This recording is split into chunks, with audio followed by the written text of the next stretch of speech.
Hello,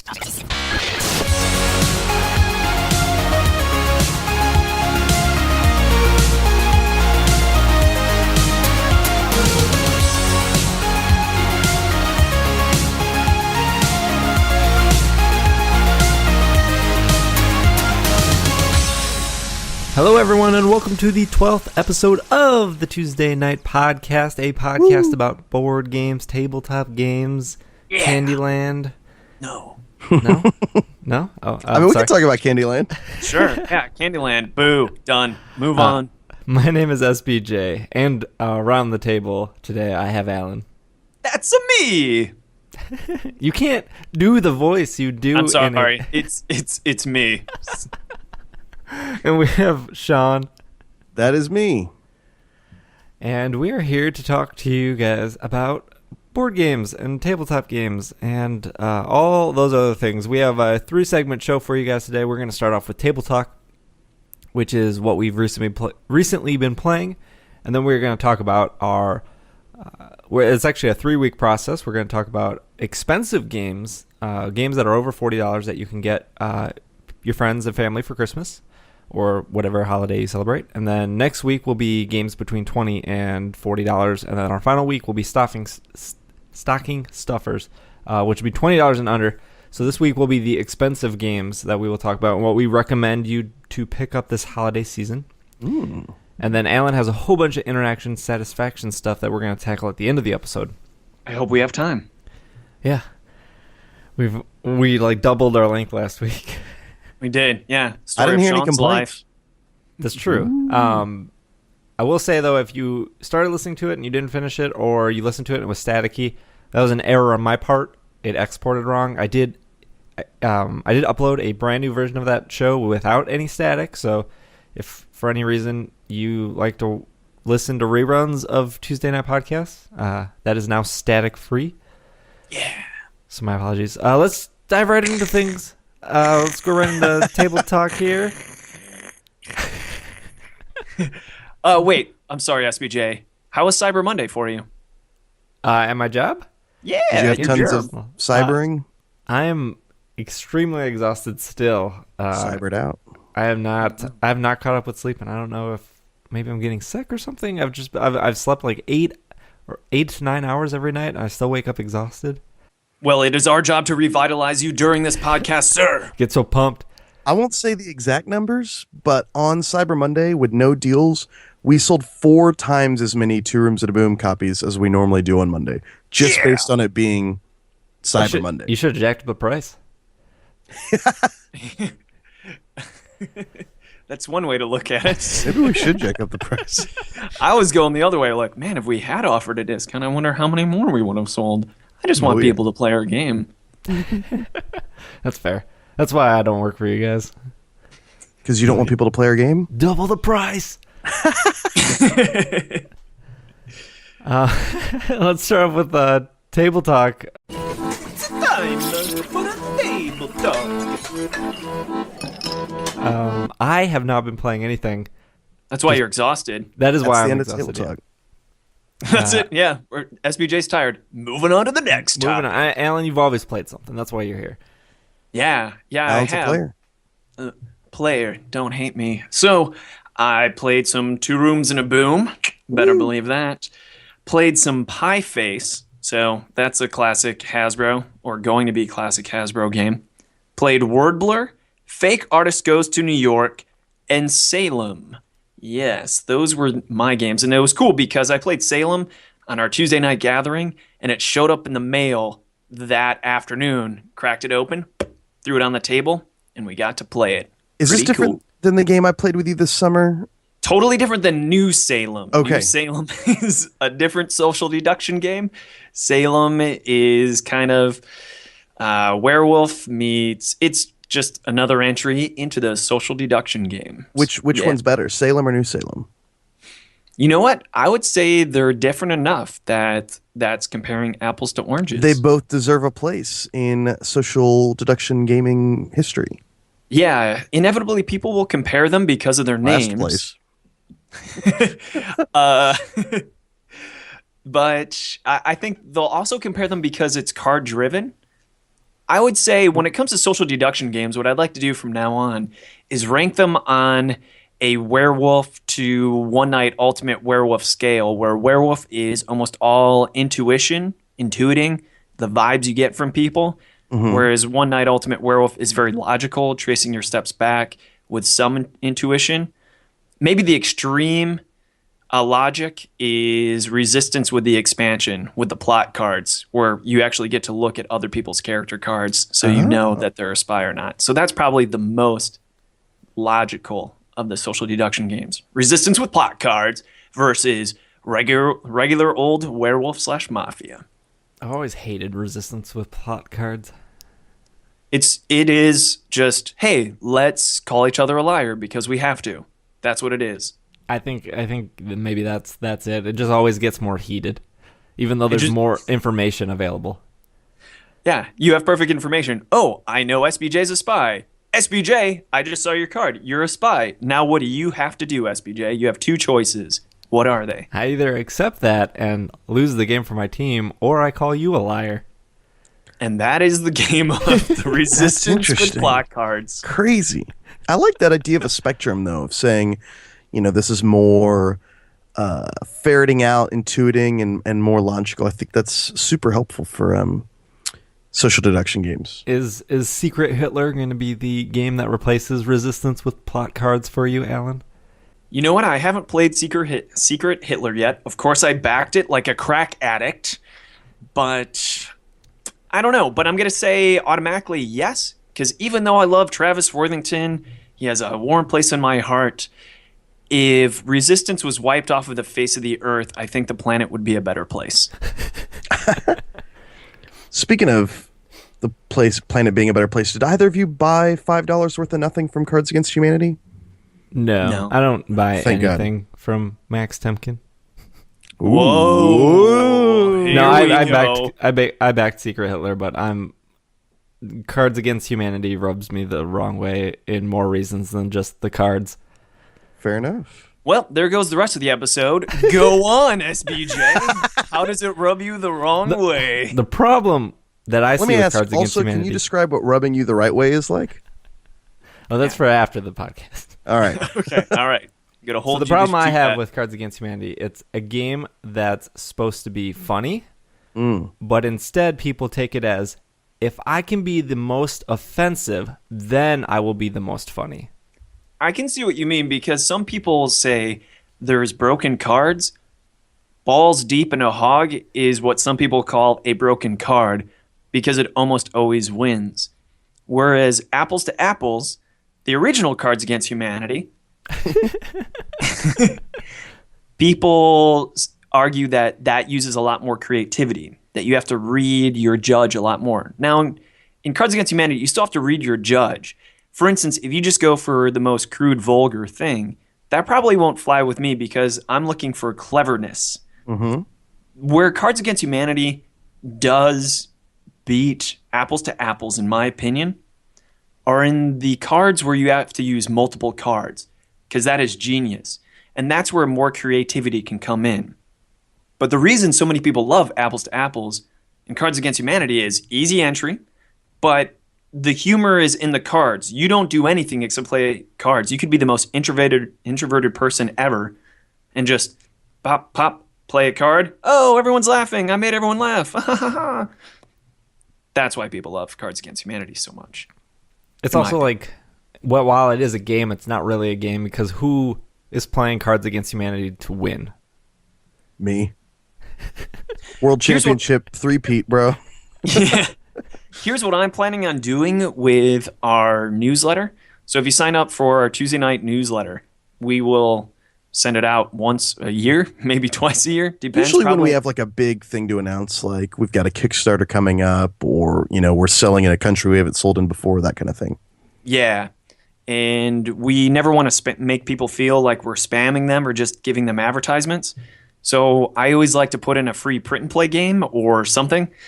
And I think what I'm going to do is start adding in games you can play as an alternative to Cards Against Humanity with the Cards Against Humanity cards. Oh, that's cool. Yeah, like, for instance, Monikers Against Humanity. You can play Monikers with Cards Against Humanity cards. Boom, you're welcome. Fake artist goes to New York with Cards Against Humanity cards. Boom. You're welcome. Drop the mic. So I did back Secret Hitler just because I love hidden role games, and It took me a second to realize what you were saying because I thought you were saying something sexual about Hitler there. I did back Hitler. Oh, back Secret Hitler. back So sorry. Secret Hitler. Speaking been of a long Cards week. Against Humanity, mine. Sorry. Go on. So you did back it. I did back it. I love hidden role games. My play group loves hidden role games. We're definitely burned out of the Resistance and One Night Ultimate Werewolf, or at least I'm burnt out. So that means I'm not gonna bring those games. But I do, even though I hate Cards Against Humanity and I despise like a bunch of white male people getting together and making offensive jokes and then telling everyone that it's actually okay, just have a sense of humor. While that doesn't fly with me, I do like the way that Max does Kickstarters, where it's pretty much like, here's your one option to back. If you don't want to, whatever. And he does very successful with that. Like his werewolf game that I backed, I loved the art. I loved how simple it was. I loved the little website he went up for it, and I loved that I think there was 2 reward tiers. It was just like 1 copy or 2 copies. And then with Secret Hitler, he did the same thing. It's 1 copy or I think the other one's 2 copies? Sean, Google that right now. Check it out. Googling. You're the man on the inside. I feel like the computer guy on all the hacker TV shows. Secret. I do want to talk about Max Temkin because we go to XOXO Fest, and that's, for lack of a better term, a very liberal, free-spirited place that's supposed to be really progressive and cutting edge. Time out. Okay. You can get 1 copy of Secret Hitler or a copy of Secret Hitler plus a Cards Against Humanity expansion pack. Oh, okay.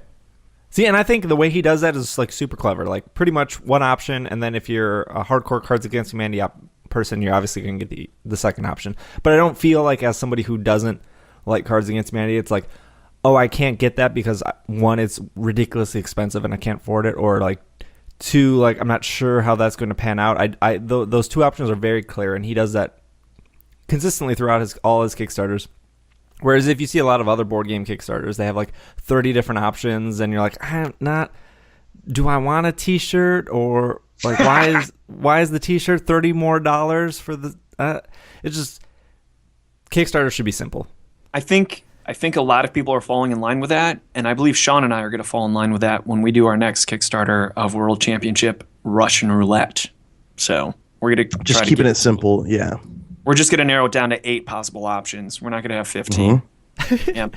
8 per country. Right. Right. Do you want the game? Do you want the game and a virtual high five and your name shouted out? Do you want the game and just the name shout out? Do you want just your name shouted out? And for us to destroy a copy of the game?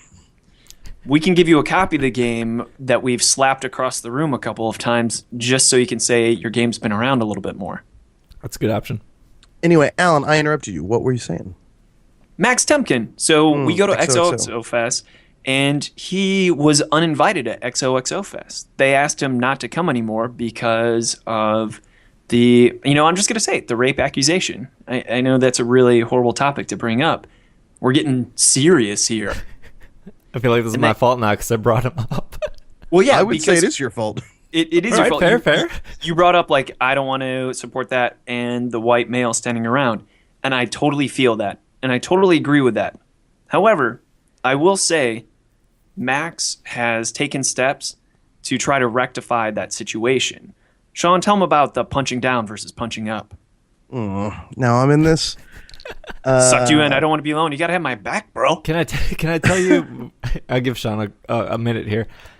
What actually convinced me to back Secret Hitler was because I watched the video, and in the video I actually saw like a black person and a black female, like a black male and a black female, and that's actually what like kind of put me over the edge to actually back it. And I know like some people are like, well, that must be like really dumb, but like prior to me being in an interracial relationship, I probably would have like backed it and had no problems. But now that like I see all the problems that my girlfriend struggles with because she's a black woman, like it's made me more aware of like they're not treated the same as a standard white male. So when like 8 white males got together and they made Cards Against Humanity, like some of those jokes, they're all bad, but some are really cringeworthy. I'll totally back you up. And we could have an entire podcast dedicated to institutionalized racism and socioeconomic status and how there's systematic oppression, whether people realize it or not. I'm totally down with that, and I totally concur with you.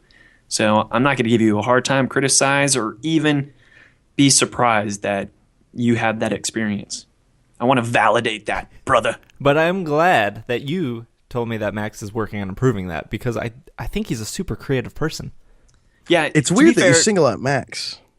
To me, well, he's the face of it, and I guess that's true. People Alex single Haig out is a Alan all friend the of time. Max. Yeah, that's true. People don't realize that all the mistakes are mine. Alan's just in front. But yeah, he's trying, and the other thing that I can't shake a stick at is the amount of charity that they've put money towards. So, in fact, have you heard what they're doing with the Buy Nothing campaign that they've made? How much money have they made so far? Over $3,000, something like that? Googling.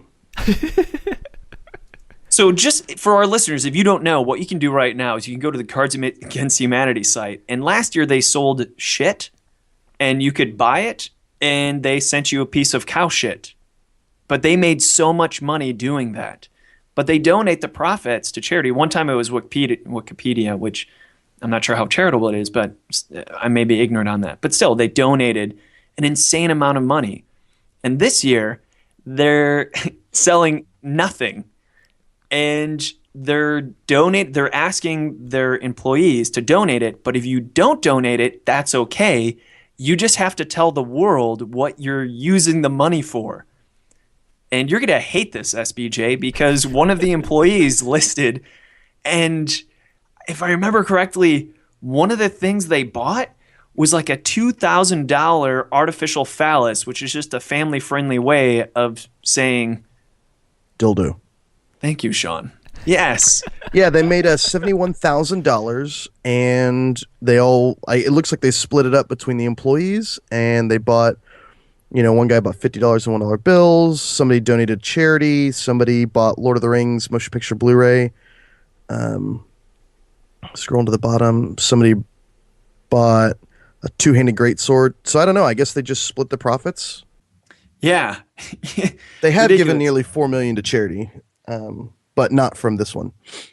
Yeah. So, I mean, that's one thing. And I have met some of his staff because they did get to go to XOXO Fest. And there is definitely some diversity with the hiring practices at Cards Against Humanity. So, yeah, I totally agree. Sean, I wanted to pull you into the conversation with punching up versus punching down because you say it very eloquently, unlike me being able to say. Yeah, these are really complex topics, and I don't want to sound like a giant moron on our podcast. I know. because It's so heated. We're really waking the giant. I'm sure this will probably get us some listener feedback talking about this stuff. The concept of punching up and punching down, which I'm not going to defend or, attack, is that, we can, punching up would be attacking people in places of power, and punching down would be attacking people who are disenfranchised.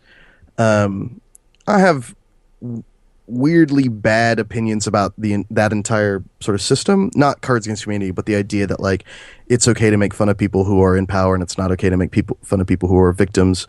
But that's generally what the concept is, as I understand it, which could be totally wrong.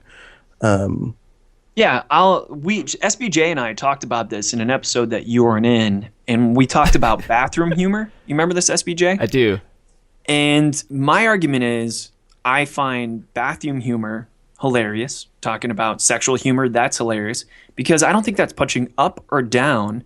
I think that's punching inward because this is making light of something that all of us have to have in common, embarrassingly so. But I think it's possible to have a really strong sense of humor at the expense of nobody, except those that maybe feel uncomfortable about bathroom humor and sexual humor. But, so that's my opinion is making fun of yourself. I kind of like that unless you're actually being sincere and you have emotional problems. But making fun of anyone else, whether it's punching up or punching down, In fact, let me share this and then we can move on because, man, yeah, we fucked this one up. We really screwed this podcast. We And should just start all now, over. $40 Christmas gifts. And an elevator pitch. Yeah. So one of my brother's friend's fathers just died, and his son gave the eulogy at the funeral, and his son was very eloquent in his speech, and he talked about all the great people that were here to celebrate his father's life, and that no one at this funeral can say that my father, this is Lars talking, anyways, Lars said, no one in this funeral can say that my father ever said anything bad about anyone. Wow. And It's a that bold is something, claim. it's a really bold claim, but Lars, that's the name of his son, which my nephew is named after. But anyways, Lars says, this is something that made my father incredibly unique because my father lived by a credo that most people simply cannot do. And my father said, if you can't say something that contains 3 things, you shouldn't say it at all. 1, is it kind? 2, is it true? And 3, is it necessary, lending to the greater of good? So if you can't say yes to all 3 of those, true, kind, necessary, you shouldn't say it at all. Must be a quiet guy. That's what I was thinking, and when I heard this, I tried applying it to myself, and all it did was lower my self-esteem because I'm like, I thought I was a nice guy. But oh my goodness, I waste so much airspace with just rambling. So much of what I say isn't necessary. Case in point right now. Yeah, I have like a lot to say, but I don't want to drag on the show. Let's do it. Man, let's I'm just, okay with let's do just it. tossing out some. Yeah, shit. let's just start cutting out material. Let's do this. What do you got, SBJ?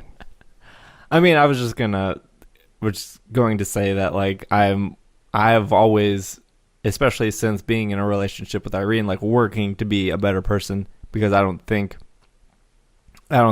past relationships have really challenged me in that way or made me Challenged more, you like racially? social- Challenged you to like be a better person? to What do be you a better mean? person.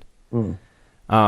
And I think that comes with just the kind of person Irene is and the struggles that I see her deal with. Not saying that I don't have my own struggles, but like I actively try to work on that, and I think that also comes across when I play like Destiny, because I play that a lot, and I play that with a lot of my listeners on my other podcasts, and just like the range of different people I meet and like their social cultures, and when like you're playing a game with somebody, and we can tie this back to board games, especially with like a group of people you don't know, and that game goes anywhere from like a couple minutes to a couple hours, but more on the couple hours side, you like really get to learn what makes them laugh, what might offend them, what doesn't, like their sense of humor, and it almost makes you stop and think like, oh, I've always like made these kind of jokes, but they're not laughing or they don't think it's funny, or in reverse, they're making kind of jokes where you're like, oh, like I don't think that's funny. It's more so that like I'm getting at like I have opened my horizons and like seeing how other people react to different things. Not saying that didn't happen before. You're just more socially aware of like, You're just in the trenches more now. And I'm not saying that in a bad way, and not just because of your relationship, because you just decided to open up your world by the sounds of it. right. And like a good example is my brother, who is very young, doesn't listen to the show, so I'm going to throw him under the bus just for a bit. You threw your entire family over the bus last episode, so don't stop now. That's right. No, I didn't throw anyone. I did throw Irene's You family. said under the you bus a don't little. like them.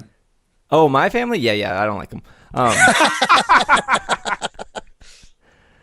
So I'm playing. My brother just got Destiny because he wanted. I wanted to do more things with my brother. Like he just turned 18. Like he's still pretty young. I'm 27, and it's like I'm at that point where like I'm trying. I'm 28, and I also have an 18-year-old brother. Hey, look at that. I'm like trying to connect more with my family because like I know like friends may come and go, but like obviously I'm going to see my brother until I die. We're getting to Something that you're age, supposed man. to do. Yep. People I'm the tell same you. way. Yeah, make friends with your family if you can. So like he went out and he bought a PS4, he bought Destiny, he went to play with me, and we're playing the other night, and he was like, oh man, that guy's so gay, like as like an insult of like, As an 18-year-old? Wow. and Nowadays, an 18-year-old still using that? That's like, crazy. yeah, and that's what blew my mind. And like my really really good friend Will, who is extremely gay, and I love him for it, and he's one of the most amazing people in the world. Is he We Will get is it. in our B You know, team? gay person. B team Will.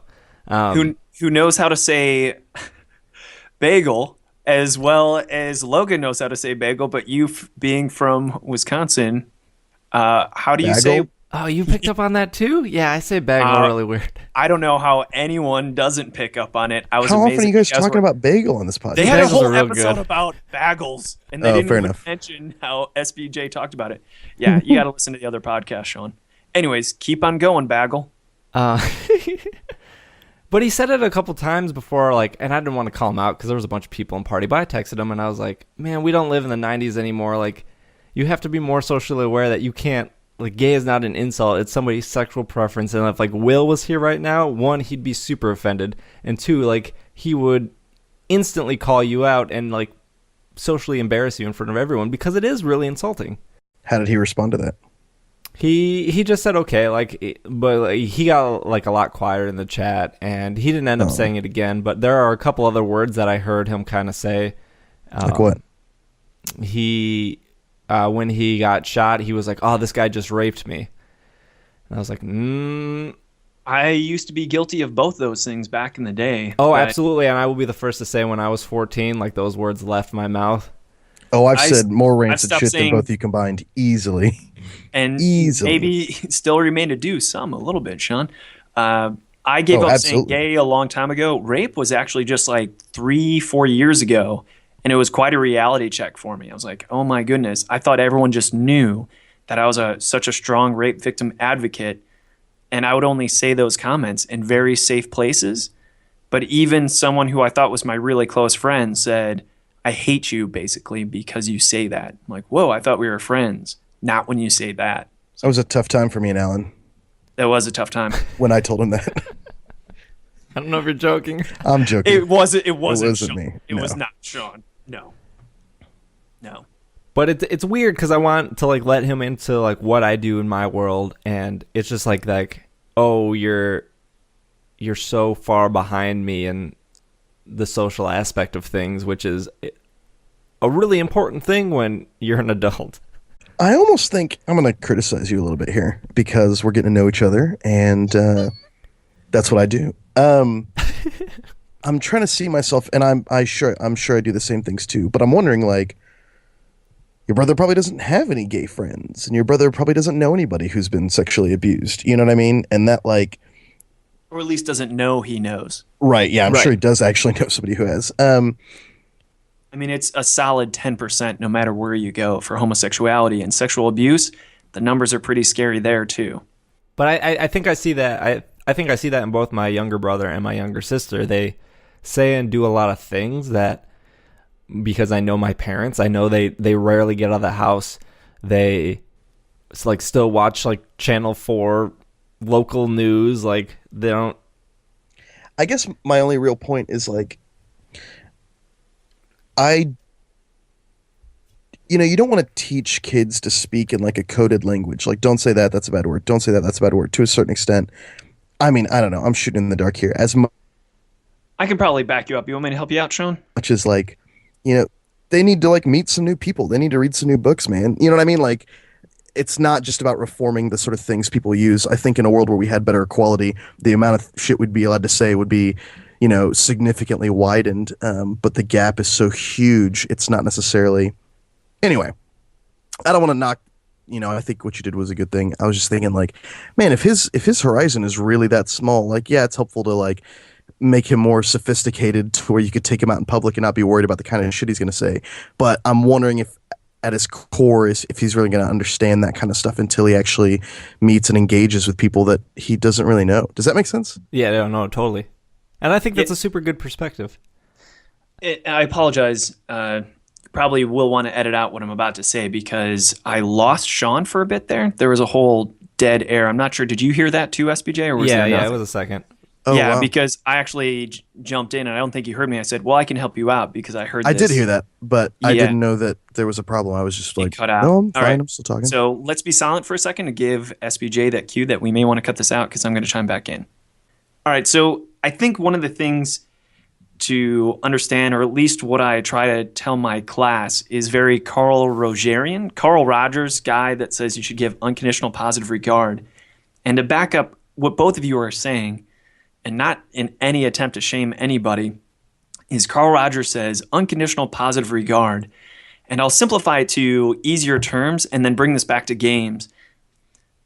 If my cousin, let's suppose my cousin's a huge slob, and I see my cousin growing up and my cousin's room is just always a mess, and I decide I'm going to take it upon myself to talk about possible issues my cousin will have in life being a total slob, leaving everything everywhere.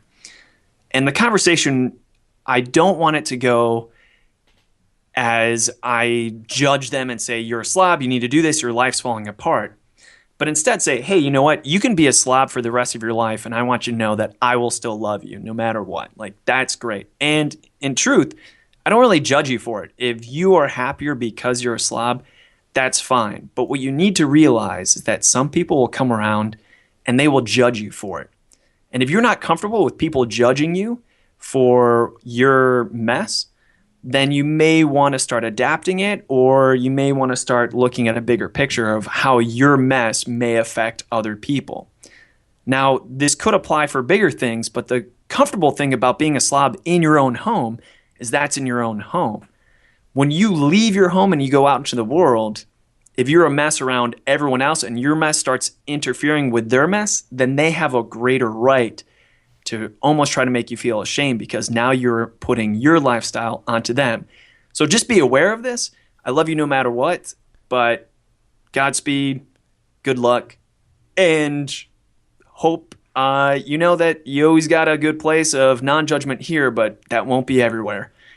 And with this, it frees them almost not to be shamed. Because I remember when the whole being put in my place about saying gay at one point, but also rape and the other time, there's definitely this whole like week long, at least, of suffering for me. I'm a little bit more sensitive, I think, than most people, where I do all this introspection and it hurts. I feel alone. I feel abandoned. I feel pissed. I'm pissed at the world because everything I was doing is wrong. What? I don't mean that. How do people not know that I'm a good person? I work so hard at it. And because I say this thing, I'm a bad person? What the hell? And I think had it been delivered in a gentler way of saying, hey, it's totally cool. I know you're coming from the right place, but just be aware that you could be doing very active damage. Whether you realize it or not, you're hurting people. So anyway, I think that maybe that was a ramble that you can totally cut out. Not sure. Anyone want to validate me on any of that? I mean, you only rambled for 3 Yes. minutes, but it was good. Okay. Validation It was very Thank you. good. achieved. All right. Cool. It's weird even talking in our podcast because you feel vulnerable sharing these things. You're like, man, Absolutely. I really don't want to offend anyone. I'm trying to do my best in the world here. And I think everyone is. And I think maybe even your little brother is. And that's why it's so scary to even say some things. And I don't want to live in a world where people are too scared to say anything. But I also want to be able to live in a world where people can tell you when you're screwing up. Right. Yeah, it's tough. Yeah, I think I've had that experience where I've had to learn to not be as surprised when somebody says, hey, you fucked up. Because it's I have it innately. Alan's seen this a ton of times. Like, I can be a very defensive person. And I try really hard to, like, if somebody says, hey, you did this and it offended me or hurt my feelings, or you did this and it was wrong, or you did this and blah, blah, blah, blah, blah, to just not let it shock me that much, because I fuck up all the time. I'm not a great person. I make tons of, errors both in work and just in life. But it can get really hard to not feel like you're getting credit for your intentions, that like one slip up can really take everything down. I definitely can identify with that feeling. And I think that's trying to bring it back to the games is one of the reasons I really love gaming with people is it's this mutual activity. And this is why I love social games more than Euro games, is because it gives you that opportunity to have a platform in which you can have these conversations. Even Werewolf, for example, I've had these type of conversations as a sidebar while everyone else is just throwing accusations around. But plus, I can feel myself in these games sometimes get heated, and that is the opening of the world. Like, all right, I'm putting myself in an uncomfortable position so I can later self-reflect and learn something from this interaction. That was a good transition. Yeah, thanks. Oh, that was exhausting. Yeah, it was. So anyways, Thanks, SBJ. I played Salem. All right. And 12th and last episode of the Tuesday Night Games podcast. Sean, did you play anything? I played Master Fox with a 7-year-old and a 5-year-old, but it's nothing as good as talking about deep racial societal issues for 3 minutes. All right. No, it was fun. It was fun. Do we have time to talk? I feel bad. I feel. How do we feel? Do we feel good moving on, or do we have other? Let's talk about Master Fox, and then let's do the. Let's do the Topic Christmas of the stuff, episode? Okay. and then let's cut interaction satisfaction for next week. Sorry, peeps. And then this would be a good time to say, like, if you have any questions, comments, concerns, you can email us at podcast@Tuesday Sure Night you Games, will. whether it's board game related or the topic we just talked about. If you care to do so, if you have any input, any emails would be greatly appreciated. And Alan has some stuff. I think I have 1 or 2 in the inbox. So if you guys want to fill our inbox with stuff, that'd be awesome. Podcast@TuesdayNightGames.com. And Sean is going to tell us how great Master Fox was with a 5 and a 7-year-old. Sorry, recentering. Little elevator pitch. Can I get some elevator pitch type suggestions? Do you want someone that you're pitching to? How about we Yeah. make it game appropriate? You are pitching this to a child who is dressed up as a fox for some random reason that you don't know why. All right. Hey, child. I see you have this fox mask on, which is perfect for the game we're about to play. I don't know where you came from or why you're here, but I don't want to get in trouble, so, I'll just explain this game to you and then we'll just shove you out the door back to the wilderness that you came from. Master Fox is I guess I'd call it a dexterity game for maybe 2 to 4 players, something like that. And we're all going to put on blindfolds that are shaped like fox masks, and we're going to reach our hands into this box, and we're going to try to pick out different shapes. There's sheep wooden blocks, and horses and snakes, and there's a hammer, things like that, and we get points for scoring correctly. Please leave my house now, strange child. I love that your house has an elevator. Someday it will. This is funny because we won't get to interaction satisfaction, but there were definitely some comments that said, I feel like I should read them. It said, hey, love the elevator pitch. Hate having it being to someone specific. So I guess I might be the only one who really loves that idea, and I'm totally willing to let that go. I mean, the one that worked really well was when Sean did the train thing last week. Oh, man. Yeah. Didn't was like so the pro fun. wrestler and things. Yeah, that was good. I like the pro wrestling. Oh my god, the bridge! Oh, you calling me the Alan's liar? got a great pro wrestler voice. You cut that. It was so good. It was a great impersonation. So I played it with my girlfriend and her niece and nephew and her mother. So, we had grandkids and a grandma and everybody there. And it's this fun little game because, it's dexterity based. I guess you'd call it that. Like, you're trying to, with your eyes closed, pick out, the difference between a horse and like a dog shaped wooden block. But it was super easy to explain. And the 5-year-old won. I was on her team, so I was helping. But I just liked, I think it's from Yellow. I bought it at Gen Con. It was $30. I walked by, everybody had these fox masks on, and the guy was like, you want to play? I was like, sure, is it good? And he was like, you better just play it, man. And so I played it. I was like, where do I buy? And it felt like the stupidest purchase in the world. I was like, I'm never going to be able to play with this with my friends. It's just like playing grab ass for 30 minutes. But even games that I consider pretty casual, like King of Tokyo, when you start putting the action cards and the points in, they can be really difficult for a 5 and a 7-year-old. Especially if they don't have, like gamer parents or whatever. But this one was so easy and it was a lot of fun. And the kids were having a blast with it. Although kids cheat, man. I found like kids learn to cheat very early on. Alan, you've basically raised, young children in gaming before. Have you found that to be true, that kids will just fucking cheat? It's interesting because my love for games did kind of start with teaching them to my little cousins, but it's yeah, of course kids will cheat. My cousins, not so much. I don't think they cheated, but yeah, of course. What am I going to say? No, kids don't cheat. No, I guess I meant like I didn't like You didn't when realize an adult, it. when an adult cheats. I think like this person's got some shit going on in their life, and for whatever reason they need a win today. When a child cheats, I think it's like cheating is fun. Like I feel like the motivations are totally different. Yeah, what's funny is I ran a Pokemon TCG league. So for our listeners, it's just like at like a hobby town or something. Every Wednesday night, I would like host an open league, and then parents would just bring their kids off and like treat it like a daycare. And no, you like Pokemon? Like here are a bunch of other kids that like Pokemon. We'll see you in 2 hours. That sounds awesome. So like a lot of the kids, they didn't understand the game or really care. Like most kids like collecting the cards, and that's about it.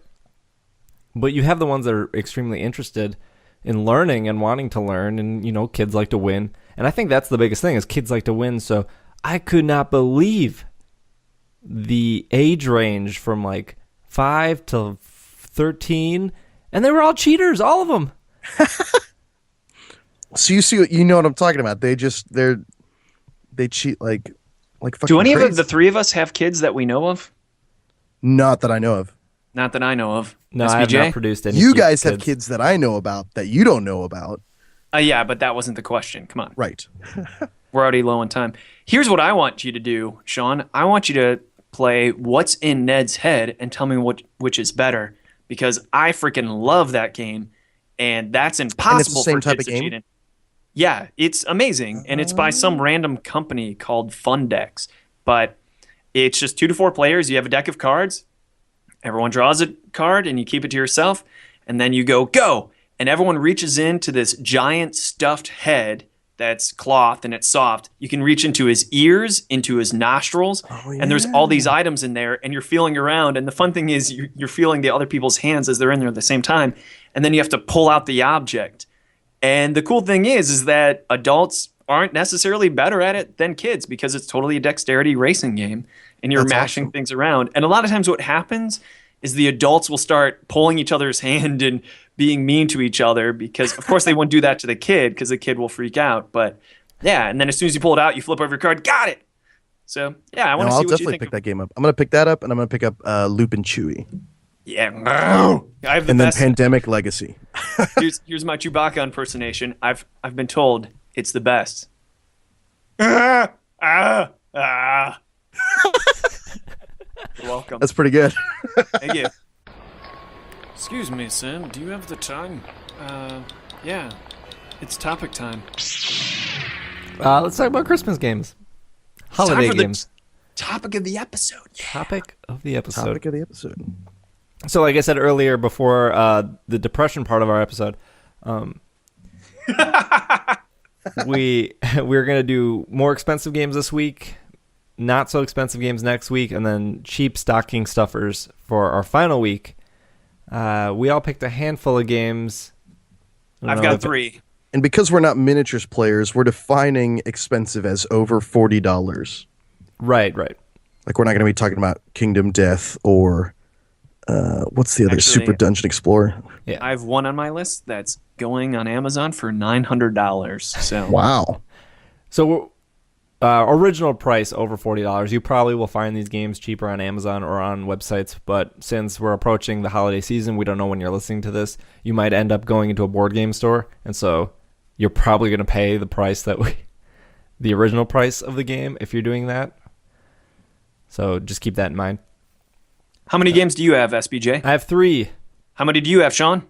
I have 4, but I'll cut it down to 3 if we need. Okay, cool. Should we go round robin then? 1 each, and then Sure, go around sure. 3 times quick? Go for it. I will start with Evolution. I've talked about this game, I think, twice now. Yeah, you should be getting some pay for that. Royalties from North Star Games. Yes. So Evolution is a 2 to 5 player. It could be 6. I've played it with 5 multiple times. It is a $54 game. But you want to get the second edition. I'm sure there are still first editions available, but you want to get second edition just because there's cards are better, artwork's a little better, and it works with the expansion if you care to do so. If you want my Evolution pitch, I think it was... Just go to the episode title where it says Evolution in the title. I have a really good pitch. But that is my first game, is Evolution by North Star Games. Nice. My first game is Tragedy Looper. Retails for $39.99 from Z-Man Games. And it's for 2 to 4 players, 13 and up, couple hours playing time. If you love anime... which is a great way to start off the pitch. This game, to me, really gives off the sense of mystery and wonder and sort of surreal confusion that I remember having from watching anime as a kid before it was so prevalent. Alan and I played this for our first time, BGCon 2014, and it's Clyde. a mystery game with Clyde, with one of our better dancing playtesters. It's a game where it's sort of like Time Stories, but it came out first, where you're all adventurers. Yeah, Time Stories. Get it together. Traveling back in time to stop a tragedy from happening. But you don't know what the tragedy is, and you only have a certain number of days and loops to try it before, the tragedy permanently occurs. The only problem with the game is that there's a game master, and if you play the game master, then the scenario is kind of ruined for you because you have perfect information. So I've only played like the first scenario, and I've taught the first scenario a bunch of times, but the hope is that you run into more people, they play more, you can get the next scenario run for you. It's a wonderful game. Alan and I think we're both surprised that somebody even designed it because it's very complex without being like too difficult in an unnecessary way. It's challenging, but it's not like stupid. It's very difficult to play without instantly respecting the designer and realizing, I think this guy's a genius. This is Absolutely. crazy. Because it actually captures the feel of... It's Groundhog's Day meets Sliders, if you remember that show. So you're living the same day over and over again, and you feel like, oh crap, someone died. I don't even know what happened, but some tragedy happened. You start all over again. Rip, rip, rip, rip. It had an amazing feel. And I think the one important thing to say too is I recommend it only be grandfathered to you, because reading the rule book is not as fun as someone who has already played it then becoming the game master, or the mastermind, I think is what he's called. So I'd like all of you to go out and buy it and play it and then come back and teach me some of the scenarios. Or, if you catch me at a trade show, I'll try to bring a copy, or if you have a copy, and I'll run the first scenario for you. There we go. That's really cool. Alan? My game, is Telestrations. I recommend Telestrations by USAopoly. It's 4 to 12 players. That's right. I recommend getting the 12-player pack. It's worth the extra money because I think the 8-player pack is like $30. So for $10 extra, you get bigger booklets. Age 12 and older, but basically all you need to be able to do is pay attention and draw. It is a telephone game with drawing. It's based off of a classic game called Eat, Poop, You Cat, which is where everyone just writes some phrase down and then they pass the pad of paper down because everyone has their own pad of paper. They write their little drawing, draw the word, and then you pass it. Then someone has to guess what it was, then pass again. Someone has to draw what that person guessed. Eventually, you could have started out with Cat in the Hat and ended up with someone guessing dinosaurs at a water park. It's pretty ridiculous. It's amazing. I feel like I've played like a not a print and play, but just like a home built version. Right, yeah. Yeah, Eat Poop You Cat is the home version where all you do is you get just like some a piece pads of of paper. Yeah, and you just pass it around so everyone has a piece of paper. Write a word, pass, that person draws it, then covers up the word, pass, etc. Yep. But Telestrations makes it mainstream. People are more likely to play it because as they hold it, it's quality components. And they won't think, what the hell is this bullcrap you're making us do? Instead, they're like, oh, it's a game because it's published. My second game is Power Grid by Rio Grande Games. Grid of Power. It is for 2 to 6 players. It is about building power plants and connecting those power plants, and whoever has the most power plants wins the game. The cool thing about Power Grid is, well, it's both like the cool thing and the bad thing. It has little luck in it. It is all about strategy. A lot of people compare it to Like, a lot of people say it's Monopoly, but without the randomness. I We've know talked Alan and about it Sean hate before. this game. Yeah, we're never gonna play it. So Never. Unless they change the name to Grid of Power. creative power. That's true. I would recommend, though, if you do pick up this game, if you go over to Board Game Geek, somebody did a better instruction rule book than the one that comes in it. Oh, just losing me a little bit more there. Yep. Hey, some rule books are really bad, and some fans make them easier. Truth. So you can't argue with that. But it's one of my favorite games, and I don't get it to the table often because if you know how to play the game, you already have an advantage over other people. But if you have a bunch of accounting friends, they would instantly love this game. So that is a plus. Because accounting people love to outmath other people. My second game is King of Tokyo, which I'm sure you've all heard of. If not, I think you mean Monopoly. yeah, By that, I think you mean Power Grid. absolutely. I just think it's a great. I think it's a great buy. I think it's a piece that needs to be in everybody's house. I think it's got a wide type of player that can play it. I did play it with the 5 and 7-year-old niece and nephew. And I just helped out. I chose the action cards for the 5-year-old to buy. She just liked getting the energy cubes because it was fun. She's So not I think- wrong. Yeah, she's not. The energy cubes are cool. Anyway, oldie but a goodie for me. My second game, I'm going to say role-playing game. And Dungeons & Dragons is what's hot right now, and it's probably easier to get your friends to do. It's $33 per book, so you're looking at almost $100 for all 3 books, which is the player guide, the game master, and the monster manual. But you could go with Warhammer Fantasy Roleplay 3rd Edition. Woo! That's my... I love Warhammer universe. It's basically Cthulhu meets fantasy as opposed to like the 1920s and 30s or 1890s. So imagine D&D meets Cthulhu, and you've got yourself Warhammer Fantasy. I checked it out on Amazon, and currently you can get the whole base starter pack for $900. So I think it's because it's out of print. So sorry for wasting your time with that one. Sign me up. Isn't it funny how crazy expensive board games get when they're out of print? Oh, it's ridiculous. Don't understand. Yeah, and it's crazy how much it works on me. Oh, damn, I really want that. I want it so much now. Look how expensive it is. My last game is the deluxe edition of Machikoro by IDW Games. I don't know if that stands for something. That's a comic book company. Is it? Yeah, IDW. Can you look that up? IDW Publishing. They make like 30 Days a Night, that kind of stuff. Oh, okay. List price is $49.99. And it stands for Idea and Design Works LLC. There you go. That's not that bad. The deluxe edition of Machikoro comes with both expansions, which is Harbor's Row and Millionaire's Row, I think. Harbor Expansion, Millionaire's Row. Both drastically changed the base game, and it can go from 2 to 6 players, and it is the complete opposite of Power Grid. It is pretty much all luck-based, but there is skill. You can focus on doing mechanics and rolling dice and hoping you get that, or you can play it safe and kind of spread yourself across all the dice rolls or go big in one specific dice number.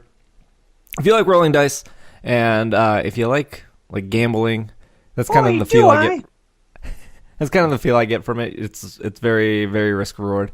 But one of my favorite games, and every play group it's probably the game I've played the most in 2015. And every time I've played it with somebody, they loved it. So, Wow. I hear that the deluxe edition is the de facto one you should go for because one of the expansions really kicks it up a notch. yeah, that's the Harbor one. I have not played Millionaire's Row yet, but the Harbor one is fantastic. My third game is also a role-playing game, Lamentations of the Flame Princess, which is a cool little indie publisher. And they make what is currently my favorite version of the original game we all know and love, Dungeons and Dragons. The books, range between $30 and $40 each, but their modules are usually pretty cheap, under $20. I'd get the core rule book, but I'd also get Vornheim, if you can find it, and Deathfrost Doom, as well as Carcosa, which is a nice little setting pack. Lamentations of the Flame Princess is really kid-friendly.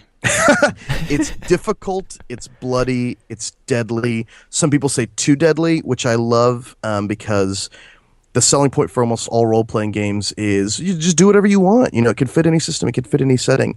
But Lamentations of the Flame Princess not only provides a setting, it's set in like the real world in the, I want to say, 1600s, something like that.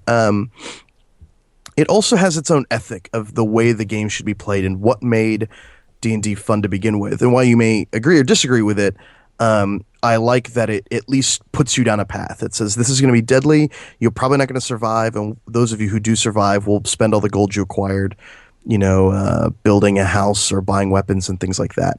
I love everything they put out. Every module is painstakingly created to present something new and interesting.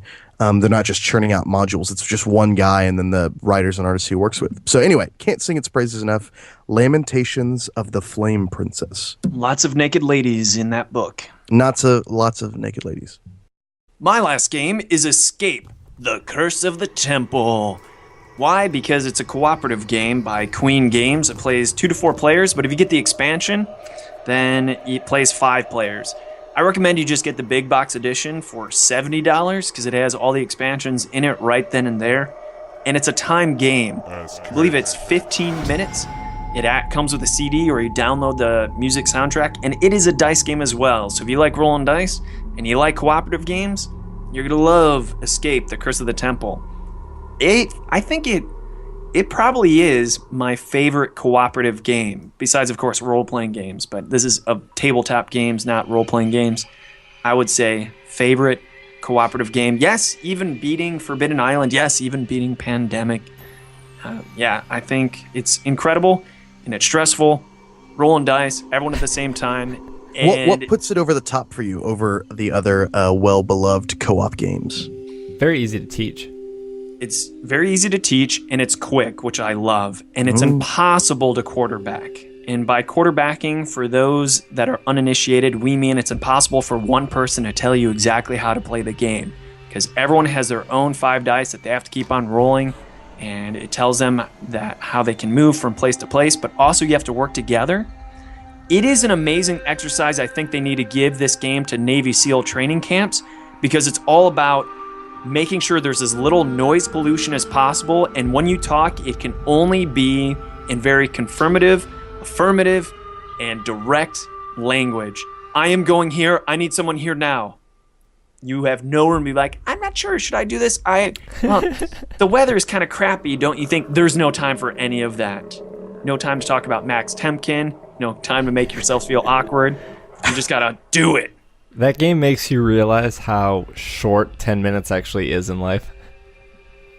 Yeah. Oh, I have lots of activities that make me realize how short 10 minutes is. Man, I need to get that game. I feel like I have not played that game enough, or maybe at all. I will say, though, do not get... maybe you feel the same way, or maybe you haven't played it, Alan, but I didn't feel like the 2 expansions added anything to the game. Yeah, I think the big expansion that's worth getting is the 5th player, because I love playing with 5 players. It doesn't make it easier with 5 players because it scales well. But it's just, I guess it is a lot more money with the other expansions. The expansions are for someone who really loves it. So put it in a check.